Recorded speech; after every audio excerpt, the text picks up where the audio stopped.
Imagine a world where every smile hides a calculation, every promise carries a silent asterisk, and every grand ideal collapses under the weight of its own hypocrisy.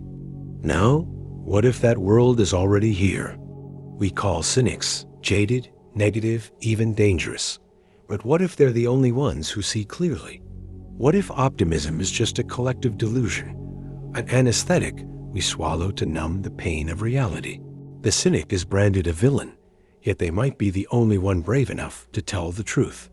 So why does society fear them? And more importantly, why do you? The resistance to cynicism isn't accidental, it's survival. Carl Jung warned of the collective shadow, the uncomfortable truths we bury to maintain social harmony. Nietzsche called it herd morality, the fear of questioning the lies we're fed.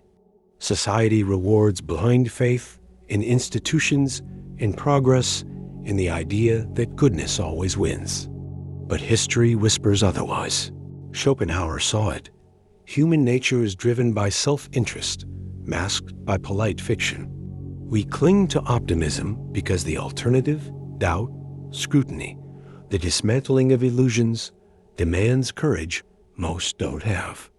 So we silence the cynics because their truth threatens the fantasy. But what happens when the fantasy fails? When cynicism is suppressed, delusion thrives.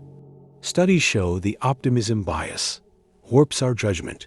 We underestimate risks, overtrust leaders, and ignore glaring flaws until crisis strikes.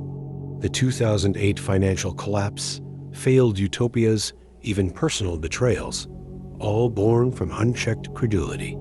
Meanwhile, the cynic, ostracized as a pessimist, was often the only one asking, what if this is too good to be true? Their skepticism isn't nihilism. It's an immune system against manipulation. Yet we pathologize doubt, medicate dissent, and confuse realism with despair. The cost? A world barreling toward preventable disasters, eyes wide shut. But what if cynicism isn't the enemy, but the cure? The antidote isn't blind optimism or corrosive nihilism, it's strategic cynicism. The ancient Stoics practiced it. Hope for the best, but interrogate every assumption. Voltaire wielded satire to expose hypocrisy, while Orwell's skepticism unmasked tyranny disguised as virtue. Start here. Question the narratives that demand your faith. Reward substance over sentiment. Embrace the cynic's gift, the ability to spot lies, not to despair, but to act. This is the rebel's lens. See the world as it is, and forge something better. But the final revelation? True cynics don't just break illusions, they build immunity. And that changes everything. Here's the secret no one tells you. Cynicism, at its core, is love. Love for truth over comfort. For integrity over empty ideals. The greatest cynics, Diogenes, Frankl, Hitchens, weren't cold-hearted skeptics. They were fierce believers in what could be, precisely because they refused to worship what was. Their doubt was the price of their devotion. So the world doesn't need less cynicism. It needs more.